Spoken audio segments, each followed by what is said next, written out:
GEC's vision. Let's start off with that. So through public education, every Colorado student, regardless of their zip code, learning needs, language, identities, or the color of their skin, graduates prepared to lead their best life. And the other part, our mission, Great Education Colorado harnesses the power of grassroots activism and diverse, inclusive networks to guarantee that public schools in every Colorado community are welcoming and adequately, equitably, and sustainably funded. All right. Our goal, as always, for the GEC Advocates Network is to create a space for us to build community and take action together. We've been doing it for, I think, 3 years now, and I think we've done a pretty good job. All right, and then we meet the second Tuesday of every month from 4:30 to 5:30 p.m. I'll drop that April link in the chat momentarily once Frank starts speaking. Just a note for this one, scroll down the page a little bit and you'll hit the April sign up. The March, the April, and the May are all in a row. So if you want to now, you can sign up for April and May. All right, community commitments. Move up, move back. I want everybody here to have a chance to speak because everybody, I think, has something valuable to say. In order for that to happen, we have to give others the space to speak. So please be mindful of how much you're talking. No one knows everything, but together we know a lot. Let's learn together. We all bring different perspectives to this gathering here. So some of us are former teachers. We're all former students. Some of us are policymakers, former policymakers. We all have something unique to say and a unique perspective to bring. And then last but not least, presuming positive intent, but acknowledging our impact. If somebody says something that hurts another person or that they don't agree with, this is a place where we're all coming together for the same reason. We expect those disagreements to be resolved quickly and also, politely so that we can move on and get on with our discussion. All right. So the learn portion of our meeting today is going to focus on the current fiscal picture in Colorado and its implications for public education. What do I mean by that? Well, what we're looking at right now is a few things one thing that hasn't happened in a really long time, which is buying down the BS factor. Okay. The second thing is that we've had this school finance task force, which our executive director, Lisa Weil, and she's going to talk about this later, was a part of. And then we also have this looming question of rewriting the School Finance Act. So we're going to address those three things today, but we're going to address them broadly and also with respect to rural funding, which is what our guest speaker today is going to do. So big piece of good news. The BS factor is gone right now for the first time since 2009, I believe, correct, Lisa? Okay, so for the first time since 2009.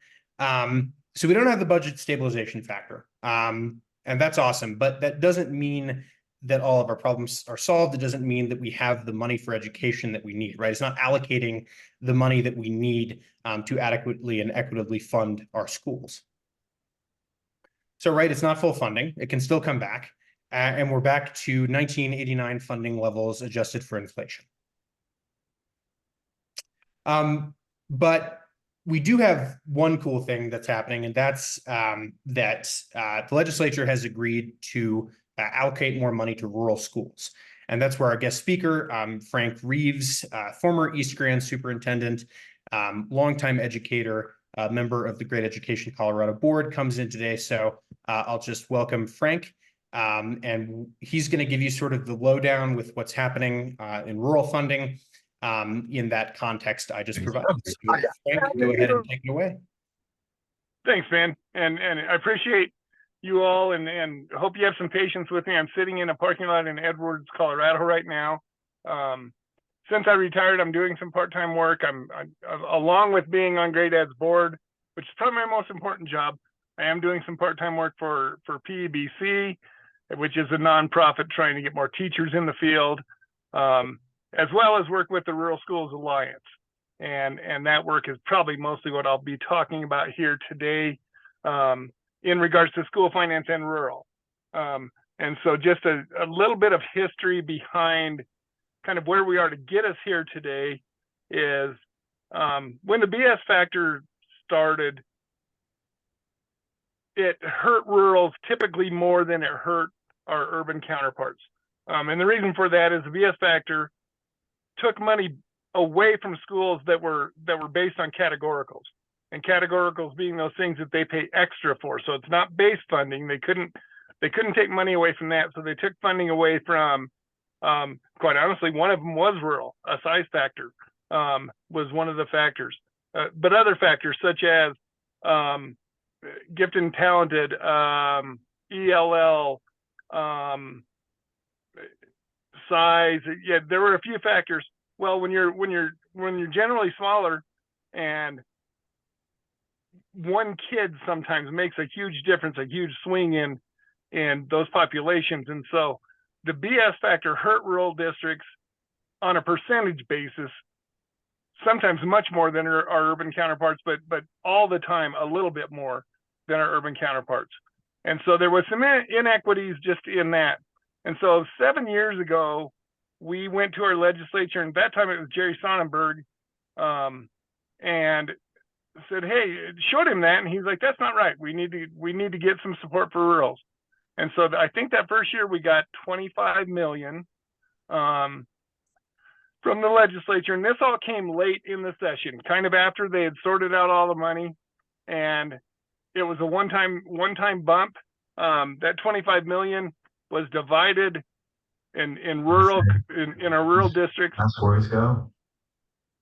Between the rural goes up to 6,500. So rural districts from 1,000 to 6,500 got 45% of that total amount of money. So they would have got 45% of the 25 million, then divided up on a just straight per student basis. And then those under 1,000, the districts under 1,000, which there are many more of, less kids, but many more districts, they got 55% of that total money, and divided that up on a per student basis. And so that's how it's been done for really the last 7 years. Every year we've had to fight for, every year we've had to ask and sometimes fight for that money. For a couple of years, it was rolled into the tobacco tax money until that was pulled to pay for UPK, and we had to go back and ask for more money in a different way. So it's always been a little bit different amount. It's varied from 25 to 35 million over those 7 years. We've gotten it every year, thank goodness. But we're not going to get it this year, and not as one-time funding anyway. And they've made that clear. The legislature's made it clear that they want rural. They support rural.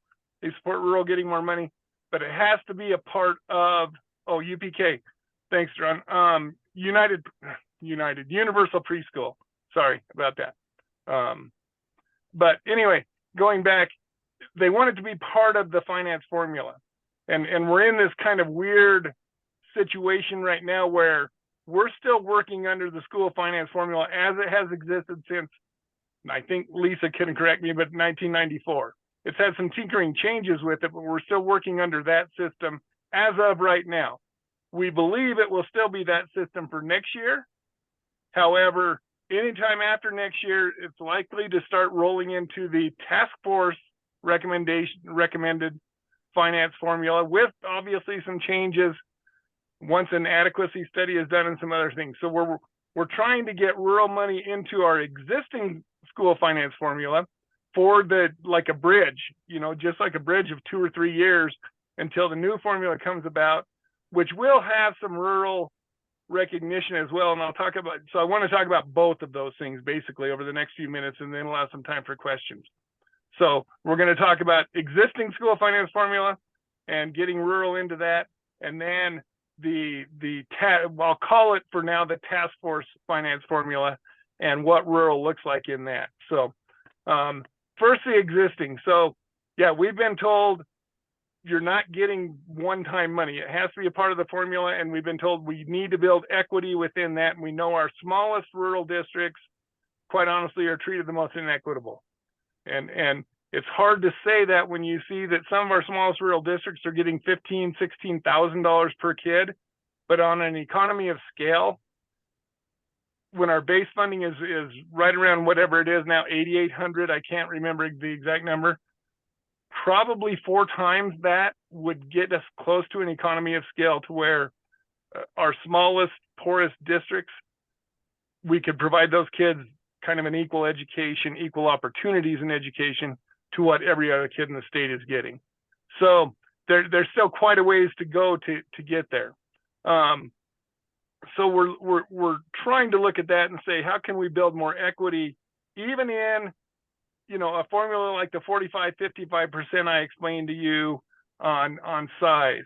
And so we've been working, the Rural Alliance has been working with the School of Finance Project and CASE to really try to come up with a formula that one would do one thing, which is guarantee every district gets a minimum of $100,000 increase. For our smallest rurals, that just gives them buying power. Some of them, in the old way of getting it, when we got 30 million last year, some of our smallest districts got $18,000. That's great. They got $18,000 in rural money. That doesn't buy you much, especially if you need personnel, right? If you need to add a person, that's going to cost much more than that. And so we're starting with the concept of our smallest rural, hopefully get near or right at $100,000, and then we build from there down to our largest rurals, which are currently 6,500 in our current formula. And so we've done some runs and some things there. We originally started looking at putting it into the size factor, and that doesn't work. So we've kind of gone away from that, and now we're kind of building it as its own factor, and it would go into the formula at the very end of the formula. So there would be no math to impact anything else. It would just be a factor at the end of the formula that would put money into rural. And it really, like I said, it really is a bridge of 2 to 3 years until we have a new finance formula anyway. We have some runs on that. We've made some suggestions, but we're not like on a final, this is what's going to happen. I think we have some places that we'd like to see it happen, and we'll have some more meetings with our legislators, but we're looking at 30 to 35 million and being able to do that in a place where it wouldn't hurt any districts. And when we say hurt districts, they wouldn't get less than what they've received in the past. Okay. But it would allow our smallest rural districts to get, you know, up into that 100,000 where they could have some buying power. They could maybe get another staff member, give some decent raises, some things like that. So that's our current formula, and that's what we're working on for right now. The immediate would be next year, because we do know or believe that next year we'll still be working under our current finance formula. Okay. Now I'll separate and talk about what the task force came up with for rural and what that means and what that's looking like. So when the task force did their meetings last fall, and I have to commend them, and Lisa's one, but I really have to commend all of them for taking a look at it and realizing that there is some gross inequities in the state of Colorado and how we educate our kids and what goes towards that. And so they looked at a lot of different ways, and the task force recommendations, and Lisa, correct me on anything I'm wrong at, really look at two things that are going to help address rural. One is what's called a remoteness factor. And so it's basically the size of your community and school and your, like, where you're at in the state. So that's a remoteness factor. That's one area that goes into it. And then the other is a size factor. So it's adding those two things together. In looking at that, and we did have the fortunate, a couple of weeks ago, we did get to go in and look at some runs. And for the most part, that looks like it's going to be pretty good for rural.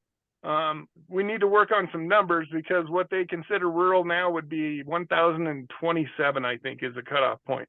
And we don't want a cliff, for one. Anytime you put a number on it, if you have 1,028 and didn't get rural money, it would hurt bad. And if you bounce from 1,026 to 1,028 over a 2-year period, it's really hard to budget. So there needs to be some smoothing of that number, but also that number we feel is way, way, way too low. It probably should be more upwards in the 3,000s or even, a little bit more than that. But we'll keep working on that, because that's still to come. But between the remoteness factor and the size factor, that really helps most of our districts. Now, one thing that the task force did as well in their recommendations was, we have a lot of districts, especially, I would say, more urban districts that rely on the cost of living. And they're relying on the cost of living to the tune of 18 to 21 or 22% of their total school budgets, or at least, you know, what they're allotted from the state, what they're given from the state. 18 to 22% of that is based on their cost of living factor. That is, I'm not sure how they even figure it out. I mean, I understand how they figure it out, but it doesn't seem consistent. But anyway, the task force is recommending capping that at 10%. That really, really will hurt some urban districts, and it's really going to also hurt our rural districts that are resorts. And so they can get the size factor, they can get these other things that help offset that, but they're still going to end up having less money than what we have in our current system because of that cap on the cost of living. So there's a lot to work on still in that formula. Like I said, the task force, I think, did a great job. They didn't agree on everything, and we know they wrote some dissenting opinions, which were really well written and good. And we do know the legislators are taking that into account. So we're still working on that, and we do know the adequacy factor is going to come into play. And one thing we're working on with the adequacy factor is looking at the cost of doing business. And we've had some meetings on that at our Case Winter Conference. We did a couple of sessions on the cost of doing business and just asking people in rural districts, like, what are some of those costs that you incur that you don't think other people incur? And you know, they're far and wide. But there is a cost of doing business in all of our districts that really is probably more accurate of providing a kid a high quality education statewide than just doing a cost of living is. And I can give you examples all over, but I have pages and pages of notes of, you know, what people talked about in terms of all of our, here's a simple example. All of our bus routes are on dirt roads. And so it's either dirt, mud, or, you know, snow and ice, which means much greater maintenance costs on our buses, plus the miles they go. But just, I mean, that's just an example of the cost of doing business, not the cost of living. And so we're asking in the adequacy study that they really look at a cost of doing business for all districts, not just rural, but for all districts, and kind of going from there. So been really quick with this, and it's a ton of information, and I apologize if I've overwhelmed you, but yeah, really looking at two things: putting rural into our current formula, and it would be a rural factor set aside at the end of the formula, so the math doesn't start affecting other factors in the formula. And then working with the legislators on you know, our future and the future of funding education and getting there. And so with that, I'm going to stop and answer any questions. I can't see the chat, so Ben, if you can help me with that, and then I'll answer any questions and be done. But thanks for listening. Well, thank you, Frank. And I think Lisa already answered a few questions in the chat here, but Lisa, it looks like you just came off mute. So if you want to elaborate at all. I just want to, well, we've got Frank here. I think a lot of us on this call are more Front Range or urban areas, not all. And actually, I know Diane Strasburg and others can contribute to this, but really what I think hearing more about what those added costs for a rural school would be important for people to hear and to be able to repeat to others when folks are like, why should that rural district get more money than ours?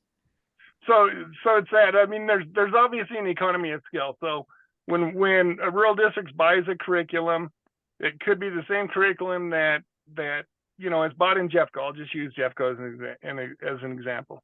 Well, per kid, the cost of that book, the cost of all the materials, the cost of everything is going to be significantly greater in rural than it is in a Jeffco, because of just that's the way the curriculum companies charge. I mean, when I have to buy 34 books versus 3,400 books or whatever that might be, right? It's just a significant greater cost, even the cost of shipping, the cost of everything.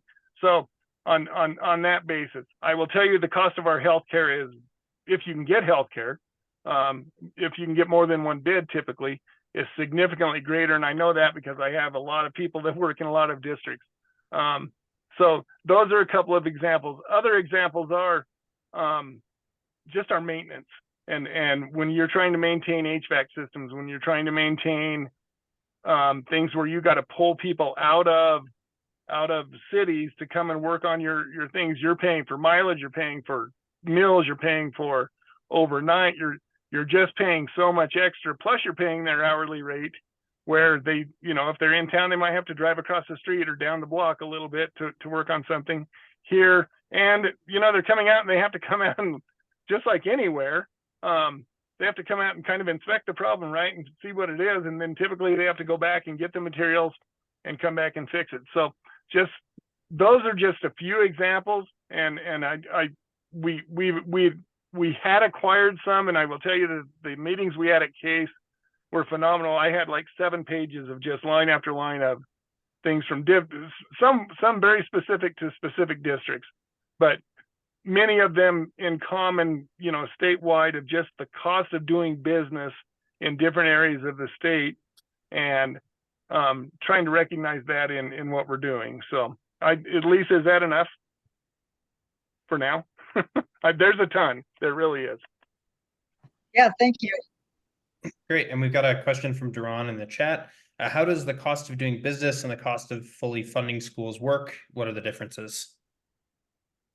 Well, I think that the cost of doing business lends towards the cost of fully funding schools, right? I mean, it's saying that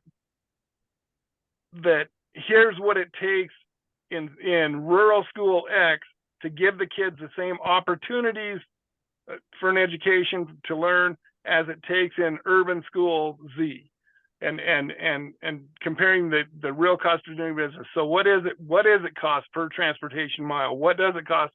And it's a huge breakdown and a huge list of things, but that's really getting to fully funding, if we're fully funding Z, right? Urban school Z, which the task force is they came up with a formula, but we'll still need the adequacy study to say what is fully funded for any school in the state. Because, and I will tell you right now, from a Rural Alliance standpoint, while we advocate for rural, one of the first things we say is we know that no school in the state is fully funded. So that's that. And then what was the second part of that, Ben? Sorry, I was muted. How is the cost? So the question was, how did the cost of doing business and cost of fully funding schools work? And then what are the differences? Oh, okay. Not sure I totally understand, but it really is like, what are the different, what is the difference in the healthcare cost per, employee or per school in Jeffco to, I'll use Hugo, a small district on the Eastern Plains that I used to be at. What is the cost of maintenance on buses per mile of bus?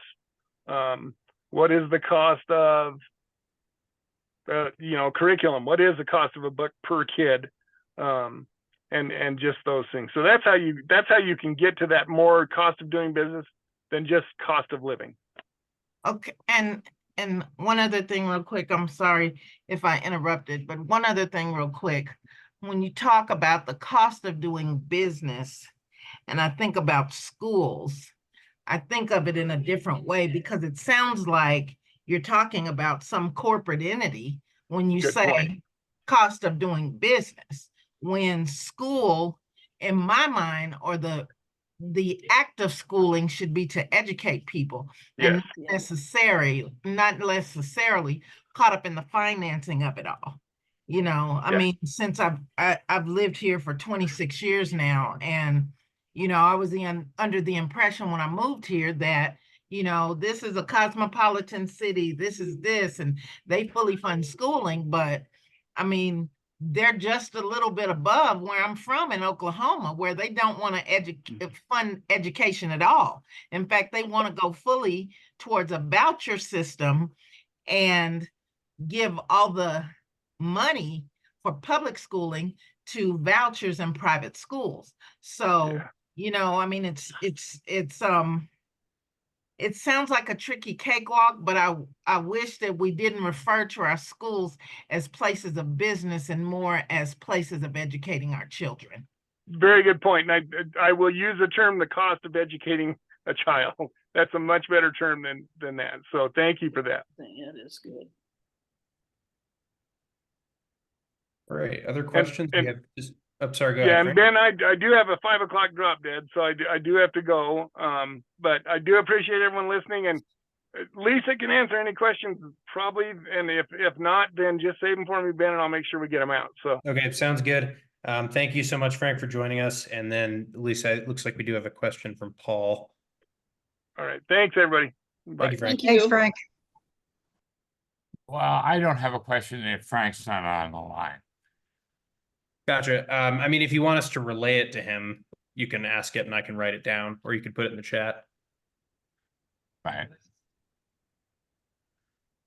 All right. So let's go ahead. So we just got some rural context to this bigger fiscal picture, and now we're going to zoom out again, and we're going to look at a few of those factors that we started talking about before. And so we're going to look first at something we already mentioned, which is the School Finance Task Force and its recommendations. So I'm going to go ahead and turn this over to Lisa, who is a part of the task force and who helped make some of those recommendations, and who also sort of wrote some other suggestions. So Lisa, go ahead and take it away. All right. Thanks, Ben. So Frank previewed a lot of the issues that the task force looked at. There were 17 people who were all appointed in a bipartisan way by the minority and majority leaders of the legislature. And I'm going to give the big headline to me that came from this task force is that we had a bipartisanly appointed task force of everything, including some pretty well-known folks who have been anti-tax, and a bipartisan group decided that we needed at least $500 million more in our schools. Over the last 20 years of working on this, it's, I've been hearing it's not how much you spend, it's how you spend it. And finally, with this task force, I think we have ended that conversation to say it is how you spend, how much you spend. And so to have people appointed by Paul Lundeen, who is not a liberal, as Jan Tanner, who's on, can tell us, people who are appointed by Republicans and Democrats coming to that conclusion. That's the bottom line that I think all of us have to keep in mind and tell folks when we're talking about this. Frank talked about a number of the recommendations. We did have some the first thing that we did, and that was required by the legislature, was to set out the guidelines for an adequacy study to really figure out. And Ronnie, I love what you just raised, because I've been in cost of doing business, and you're absolutely right. So this adequacy study is looking at what is the cost of educating every student wherever they are, whoever they are, however they learn, wherever they are. Every other state has done this, not every other state, but most states, when they're looking at a School Finance Act and trying to change it, ask that question: what are we asking of schools, and how much would it actually cost for us to give those schools the resources they need for the students that they have? One was done for the Lobato lawsuit 15 years ago, I guess. But not only did the state not commission that, they opposed it. because the state was the defendant. So this, there will be 2 adequacy studies done.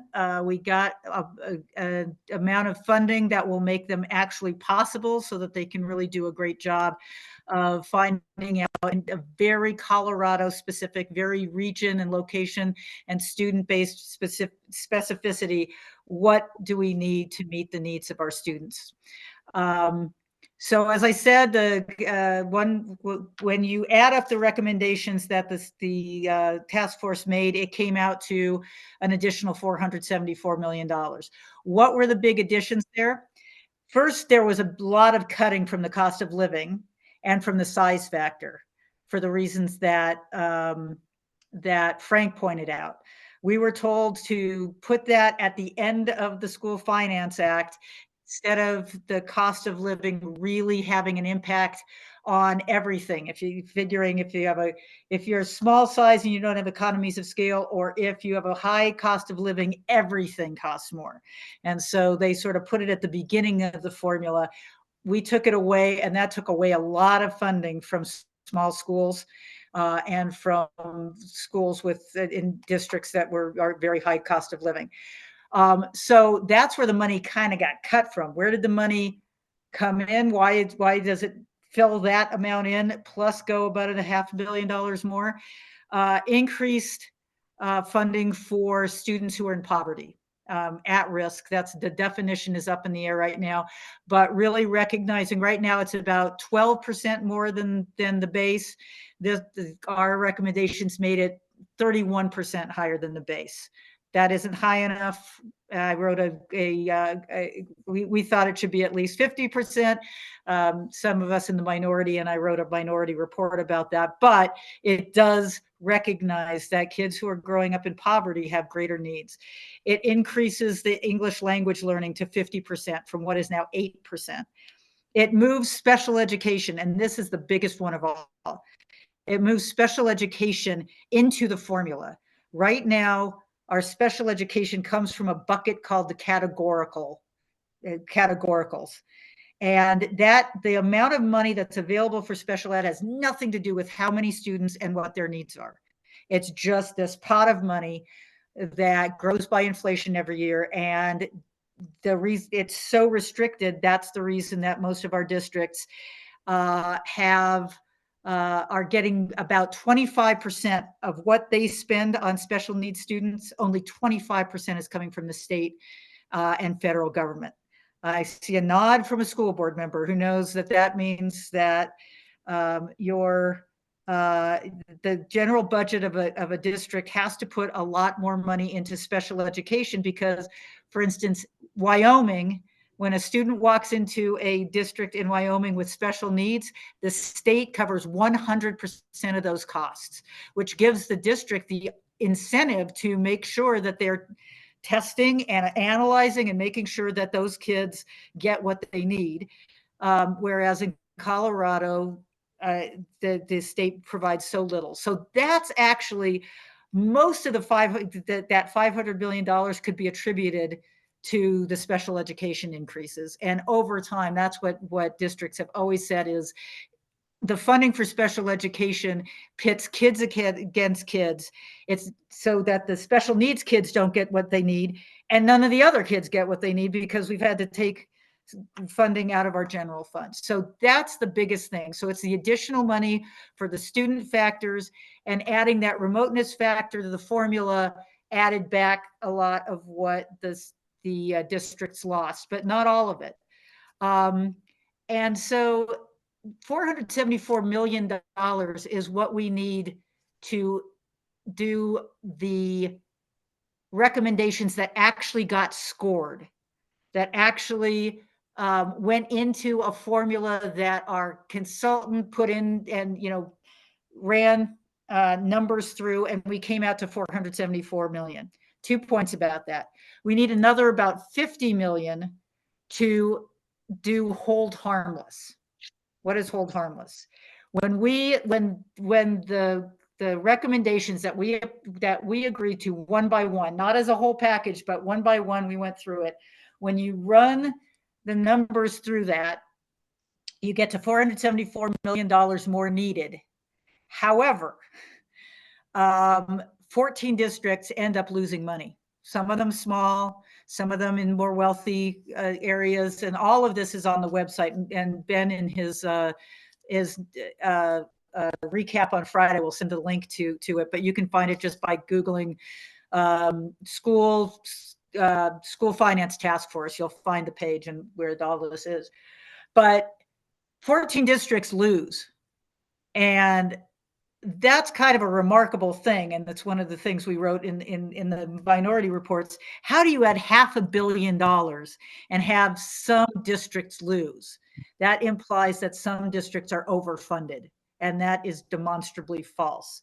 And so you have to add about 50 million to make sure that no district loses. But is that really, something's wrong with these recommendations if that's the case? And it comes down to this line at the bottom here. We voted we said the base needs to increase. What is the base? The base number in a formula should be the amount of money necessary to meet the needs of a student without any special needs, or to get a student to standards who has no special needs in a district with no special characteristics. When this study was done back for the Lobato lawsuit, they found that this base that we use in Colorado is $2,000 lower than that basic need. And we'll find out from the adequacy study what that number is now. But our base, the base in the Colorado current formula, is just what it happened to be in 2000 when we passed Amendment 23, plus growth in inflation. So it has no connection to the needs of students. It's just what were we spending in 2000, which was a year when we passed Amendment 23 because we had cut so much out of schools. So when we said we'd increase the base, we talked about $2,000. We talked about $500. And when they did the runs, when they ran that number through the formula, it comes up needing another $2 billion or something like that. And a lot of folks were like, oh, we can't recommend that. They're not going to take us seriously if the number is that high. And so we just said, we need to increase the base, but we're not scoring that. And so if we were to increase the base, every district would benefit. And the ones who would benefit the most are the ones with the greatest number of special needs students, of at-risk kids in poverty, English language learners, and the ones that are rural districts, no economies of scale, et cetera. So that's sort of a really quick summary of the recommendations. If there's a lot of demand for it, we can do some other time, not during the Advocates Network, dig in deeper. But any questions that people have about that before going to the next question, which is, so what do we do with this recommendation? And the study, which will be coming out, the two adequacy studies will come out. They have to be in the legislature's hands by January of 2025. Lisa, I think Joanne had a question earlier. She had her hand raised. Go ahead and ask if you want, Daron. Sorry, I can't see the chat. So you were talking about when you're talking about SPED or children with special needs, and I think about what's going on with Denver public schools, or just public schools as a whole. Why is there such a lost opportunity or a miss to properly fund, those portions of education? Because if we're talking about fully funding education for all students, that includes and doesn't miss out on children in SPED. And I know I find in Denver public schools, what tends to happen is with our students with special needs, which of course I happen to have, my youngest child has special needs. I find that they move the money around instead of using it for what students in classrooms that have SPED or special needs what they actually really need. And I've never found that they fund that in particular programming properly, whether we're talking about urban, rural, or whatever kind of school. They don't, I mean, I've yet to see it at all. You know, we talk about the money that comes through, or they get little pots of money here and there, but I've never seen it correctly funded so they can have access to a proper education. So what do we do about this, and how does this whole study or whatever that you all are doing, how does that compel people to fund that part of education better? That is a great question, and it is the difficult position that districts are in comes from that really severe underfunding of special needs students. So there is money that goes to the district for special needs, but it's as if, I'm trying to think of an analogy where you have in your own budget a cost of 50% of your cost is housing, and you get assistance of, and I mean, I'm just trying to think that, you have some source of money, if it's my kid and they want me to help out because and the cost of housing is so high, and I say, okay, I'm going to pay for your housing, I'm giving you 20%. That 20% that I give to my son is going to be applied to rent, but he's still got 30% that's not accounted for. So we are giving every district special education funding, but what those districts spend in special education is significantly more than what the state gives. And so what the adequacy study is going to do is it's going to say, this is how much should go to a student with various levels of need. If you have a student, you have this many students with who have dyslexia, they may get an X% bump, and those with more profound disabilities need more funding, and the state would actually provide it. And so if a district, if DPS were to provide all the services necessary for our special needs kids, then there would be no money for something else. And that something else could be English language learners, or it could be AP, or there's not enough money this is what Greta has been working toward for all this time, is to say the pie is too small. And that's why we always fight to increase the pie.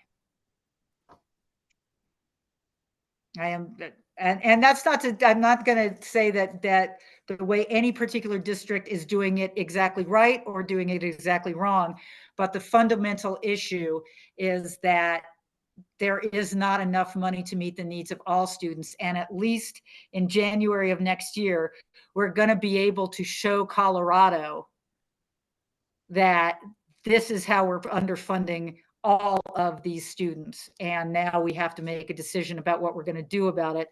And that's why this movement needs to exist. So Ben, I can't see the chatter there. I hope, I know it's a terrible answer, Ronnie. But it is a pie. Everybody's fighting for crumbs, and everybody needs a nutritious meal.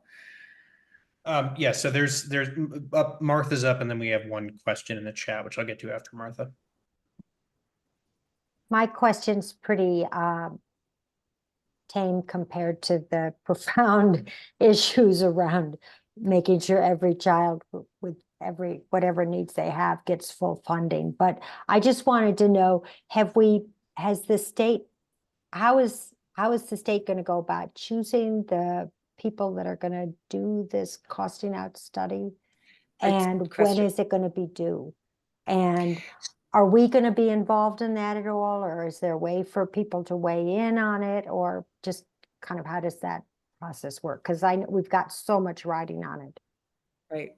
So the task force created the guardrails for what we should be asking. That was the legislature told us one of our tasks was to say, what do we want to have studied?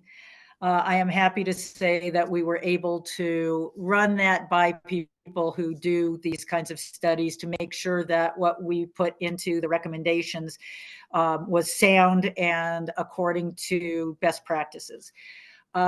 It has actually already gone out to bid. It was due, the bids were due on February 29th, I think, and it will be, it's CDE has their process and we can't have any impact on that process. We do know that some really good folks have bid on it. There's not a ton because there's just not a lot of experts in this country who can do them right. And we'll probably get, there may be some interim pieces of information that come out, but the reports are due in January. Great, thank you, Lisa. And then we have from Jerry in the chat, how do we increase the pie with the limits due to Tabor? Well, Jerry, that and all of you all who have carried petitions in the past, the only way to do it is to get the voters to say yes. We had something in 2022 that many of you carried petitions for, Initiative 63, that would be putting $1 billion into the state education fund right now, and no one would know that they had missed some part of their surplus check. But you've heard us talk about the Every Student Welcome Network, where we're trying to bring together all of the folks who work toward public education, who to promote and support and improve and protect public education, to bring all the folks who've been working in silos in their own areas together so that we can bring to bear the incredible strength that we have from people who care about this, to harness it and bring us all together so that we can counter the anti-tax, the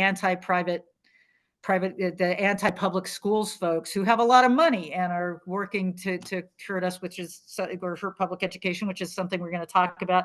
And I know we only have 10 minutes left. So the answer is that we need to, number one, get our legislators to acknowledge that we have not fully funded schools, to help us tell the story that we are not, to counter that notion that getting rid of the BS factor is full funding.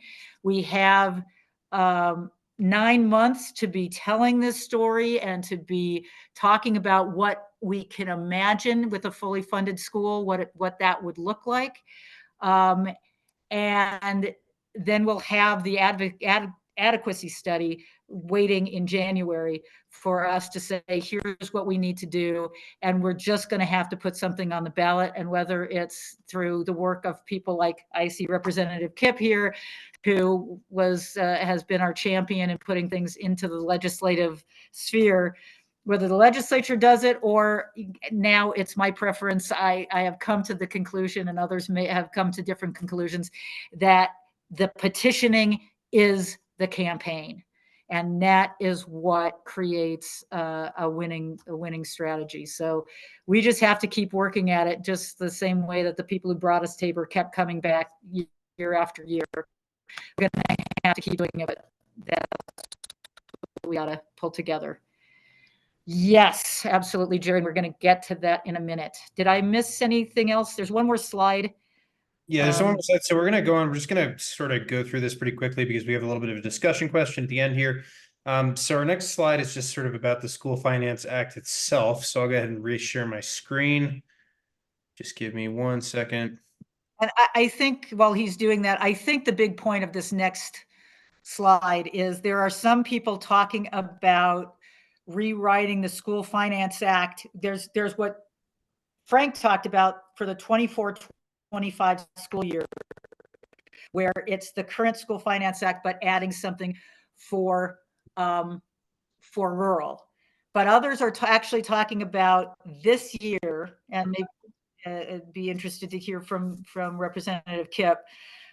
This year, writing a school finance act for the 25-26 school year.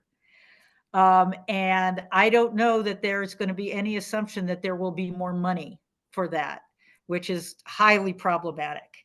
It will create winners and losers in a big way.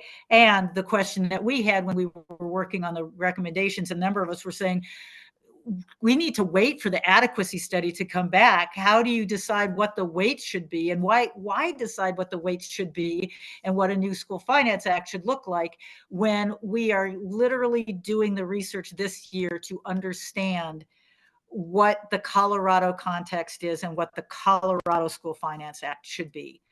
And so that's the yeah, that's, I think I've put, the only other thing I said was one of our, that I forgot to say is one of our recommendations as a task force was don't cherry pick and say, we're going to do this thing and we like that one, but we're not going to implement this one, because we looked at, we were really trying to look at the big picture. And so if you say we're going to do everything except increase the funding for special education, that doesn't work.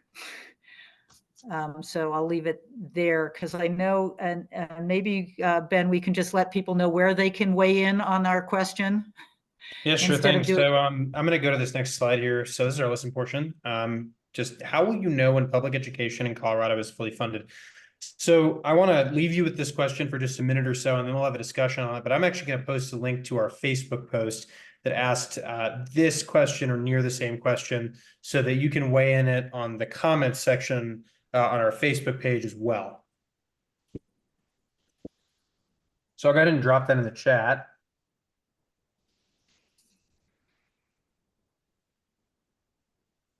And I'll let y'all look at this text for just a few more seconds, and then I'm going to go ahead and close this screen so that we can see everybody's faces.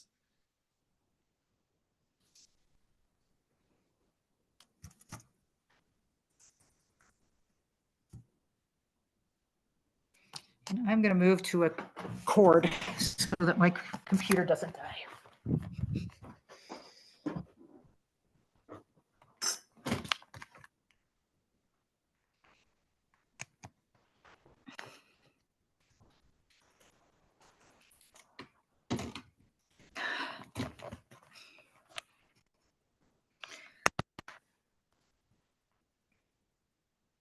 All right, so given that last slide and then the Facebook post that I put in the chat, let's address that question. How will we know when public education is fully funded? So what are the signs that we're looking for?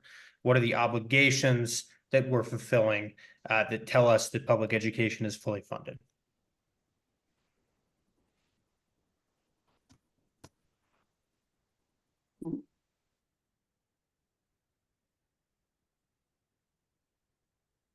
Any takers?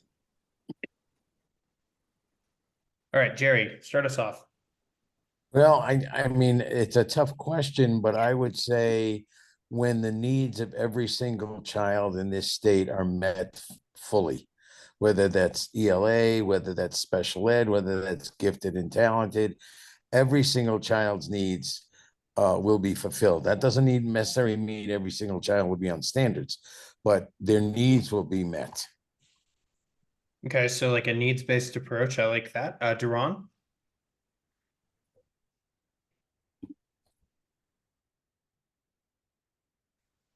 When we no longer have to have these conversations. When we don't have to have these conversations anymore about, Amen.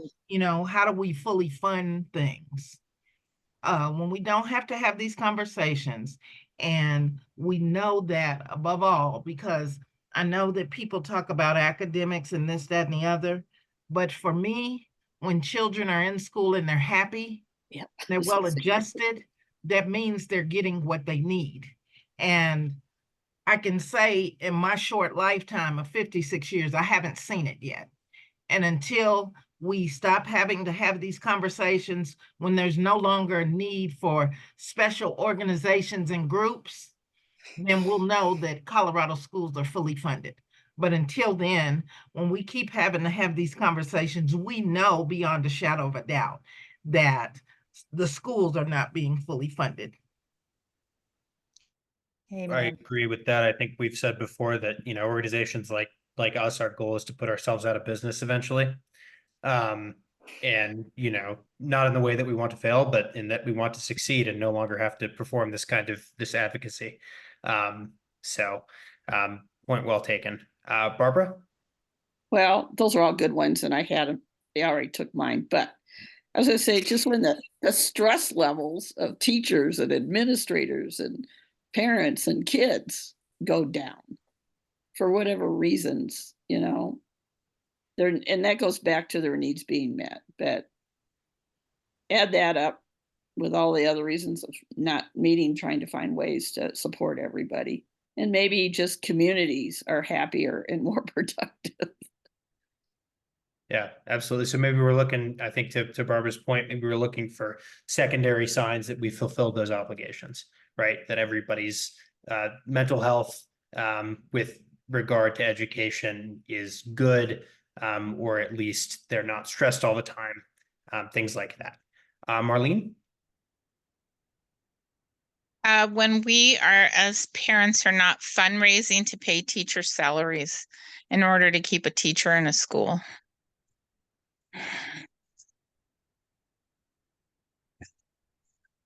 So I think that goes to the point of that we are not picking up the slack that the state is not, right? Right. That we are adequately, sustainably, and equitably paying for the resources that our students and teachers need to, do their best jobs and learn well. Martha? When we don't have a huge teacher shortage. Okay. I think that's a great one. I would encourage these have been so well stated and dead on, and please use that. If you're on Facebook, use that, because the conversation is good, and will be taking things from it when we do our public information campaign. We want to be using things that people have actually said. So please do use that link. We are at time, Ben, but I think it's important to get to that last slide. I do too, and I'm going to go ahead and drop the link for the April and May meetings in the chat. You can sign up there. Just remember to scroll down that page past the March meeting, and you'll have access to both. I'm going to go ahead and share my screen again, and we will be done with this in just a minute. Oh, sorry. So the thing that we want to get, there will be a lot more coming on this fully funded, getting legislators and leaders. I know Representative Kipp is already one of them, to acknowledge that the end of BS is not full funding, and also to promise we're figuring out what that next step is. It's probably going to be promise to meet with constituents and we'd be happy to join, of course, when the adequacy study comes out, to really get to understand what the adequacy study is about. The thing that I really wanted to make sure that we got to is we will be coming out with, and I think by Friday we'll be able to put it into our recap email, some social media about Decline to Sign Initiative 77, 108, 138. 77 is one that a number of people have signed already, even in our office, because it sounds good. It's very short, and it just says, should there be an economic, it's about providing an economic impact statement for any tax measure. And it sounds good, but what it really is about doing is giving whoever has the most money to do an impact study, to use models that traditionally say any tax increase is a job killer. Any tax increase actually reduces revenues, and all those zombie ideas of trickle down that are easy to bring forward. Now, it says that it would allow any impact statements. So there could be rival impact statements, but it all would go onto the ballot. And no matter who does it, we should stick with the legislative council. So that's 77. 108 is the property taxes that Jerry mentioned. It would cut property taxes. And it says that the state must backfill, but there is no source of funding to backfill the cuts. And it would be $3 billion in cuts to local districts, including school districts. But if the short answer is they say, no, it takes care of school funding. It does not take care of school funding. It just says that the state's supposed to come up with that money. And as we know, as $8 billion of surplus has gone out the door for the last 3 years that could have been used to make up for the BS factor. The state does not have funding to take up the slack. And the last one is 138, which is it's a change to the Constitution to create a right to school choice, which specifically says public, private, home, online, and any other, and this is in the Constitution, would be in the Constitution, any other kind of schooling that may come up. Thank you, Diana. And that would be basically, I think it's the Trojan horse for vouchers. I don't think that that's what it is. It would lead to, first you've got the right, then once you've got a constitutional right to choose, you should have the constitutional right to get the state to pay for it. And that will take money from public schools, and it will give to schools that have no obligation to not discriminate on the basis of anything, religion, LGBTQ, whatever, special needs. And so they're all out there collecting signatures. So we will give you ways to get the message out. Do not sign 77, 108, and 138. And thank you for the extra 4 minutes there. Is 108 different from 50? Yes, it's another one. 50 has not been placed on the ballot. It's got its signatures, but they haven't decided to put it on the ballot. 108 would cut property taxes. 50 is like the property tax cap. This one is just cutting the assessment rates for a number of different, for non-residential and residential, and then requiring that it be backfilled, but having no basis for doing so. So it would either cut schools or it'll cut everything else in the budget, like Medicaid and, healthcare and a lot of supports that make it possible for students to go to school and learn, frankly. Great. Thank you, Lisa. Thank you, everybody, for attending tonight. As always, we will have our recap out.